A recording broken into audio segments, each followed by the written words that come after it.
यूहन्ना का सुसमाचार अन्य सभी सुसमाचारों से अलग है। चारों सुसमाचार एक ही यीशु के बारे में बताते हैं, लेकिन एक ही तरीके से नहीं बताते।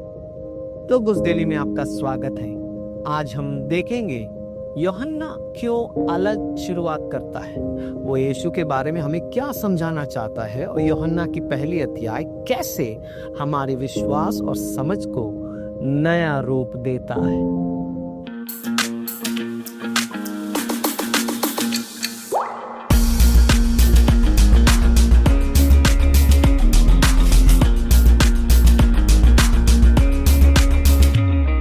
चार सुसमाचार, चार चित्र। पहले तीन सुसमाचार मत्ती, मरकुस और लूका समन्वयी या सिनॉप्टिक गॉस्पेल्स समन्वयी सुसमाचार कहलाते हैं। सिनॉप्टिक का अर्थ है एक साथ देखकर समझना। ये सुसमाचार मुख्य रूप से ध्यान देते हैं यीशु ने क्या किया, यीशु ने क्या सिखाया और उनकी सेवा मुख्य रूप से गलील में कैसी थी और क्या कर रहे थे। लेकिन यूहन्ना का सुसमाचार अलग है। यूहन्ना यरूशलेम पर अधिक ध्यान देता है और यीशु ने क्या किया ये पूछने के बजाय यूहन्ना पूछता है यीशु कौन है, यीशु की उत्पत्ति। हर सुसमाचार यीशु की उत्पत्ति अलग तरीके से दिखाता है। मत्ती यीशु को अब्राहम और दाऊद से जोड़ता है, वो प्रतिज्ञात मसीह है।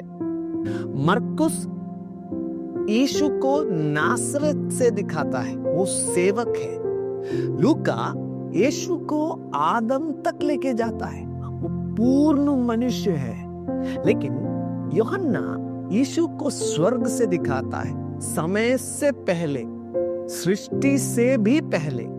यूहन्ना दिखाता है कि यीशु परमेश्वर है।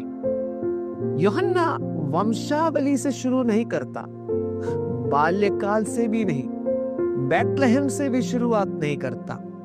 यूहन्ना शुरुआत की भी शुरुआत से शुरू करता है, the beginning of the beginning. यूहन्ना कहानी पूरी नहीं करता, ये बात समझना जरूरी है। यूहन्ना यीशु की कहानी पूरा करने के लिए नहीं लिख रहा है।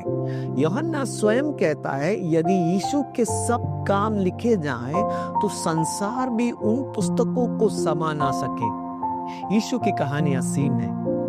यूहन्ना का उद्देश्य कहानी समाप्त करना नहीं, बल्कि कहानी के पीछे की पहचान प्रकट करना है। यूहन्ना की पहली अध्याय 1 से लेकर 18वीं आयत को जब हम पढ़ते हैं, यूहन्ना इन शब्दों से शुरू करता है, आदि में वचन था और वचन परमेश्वर के साथ था और वचन परमेश्वर था। यह उत्पत्ति एक और इसकी एक की ओर सीधा संकेत है। यूहन्ना कह रहा है जब आदि की शुरुआत हुई तब वचन पहले से मौजूद था। यीशु जन्म से अस्तित्व में नहीं आए, वो सृष्टि से पहले, समय से पहले, इतिहास से पहले थे, वचन या लोगोस बनकर। यूनानी शब्द लोगोस का उपयोग जो है इस किताब में, इस सुसमाचार में किया गया है। यह शब्द यहूदियों और यूनानियों दोनों के लिए अर्थपूर्ण था।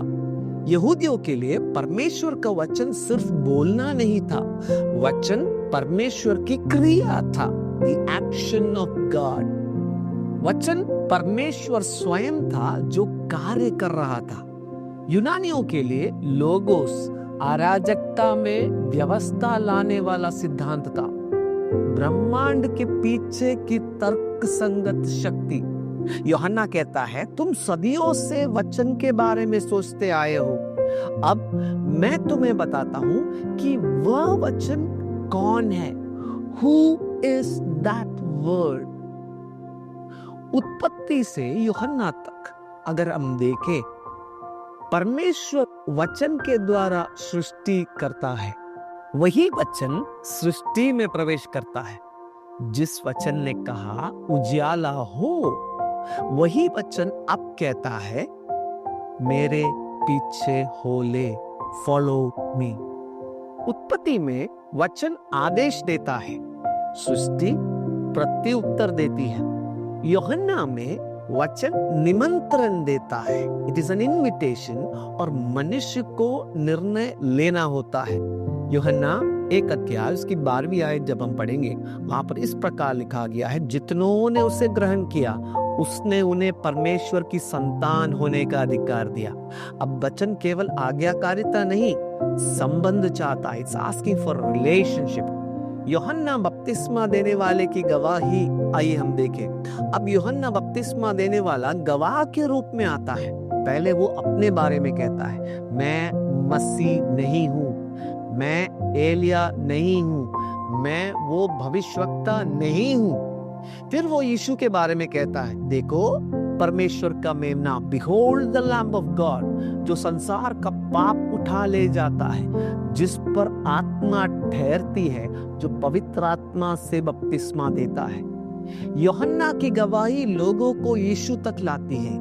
अंद्रयास यीशु का अनुसरण करता है, वो शमौन को लाता है, यीशु उसका नाम बदलते हैं, कैफा अर्थात चट्टान। फिर यीशु फिलिपुस को बुलाते हैं, फिलिपुस नतनेल को बुलाता है, नतनेल संदेश से शुरू करता है, लेकिन विश्वास के साथ कहता है, तू परमेश्वर का पुत्र है, तू इस्राएल का राजा है।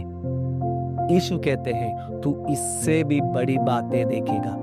वो है मनुष्य का पुत्र, स्वर्ग और पृथ्वी के बीच मध्यस्थ। इसका निष्कर्ष ये है, यूहन्ना का पहला अध्याय एक बात को स्पष्ट करता है, ये केवल किसी महान शिक्षक की कहानी नहीं है, ये कहानी है परमेश्वर के अपनी ही सृष्टि में प्रवेश करने की। यीशु है अनंत वचन, जीवन का स्रोत, संसार की ज्योति, देहधारी परमेश्वर। यूहन्ना का सुसमाचार हमें केवल यीशु की प्रशंसा करने नहीं बुलाता, यीशु की प्रशंसा करने नहीं बुलाता, वो हमें यीशु को ग्रहण करने बुलाता है। इस अध्ययन में हमारे साथ जुड़ने के लिए धन्यवाद। जो वचन देह बना, वो हमें पढ़ते, विश्वास करते और अनुसरण करते समय स्वयं को प्रकट करता है। लोगोस डेली के साथ जुड़ने के लिए आप सबों का धन्यवाद। प्रभु आप सबों को आशीष दे।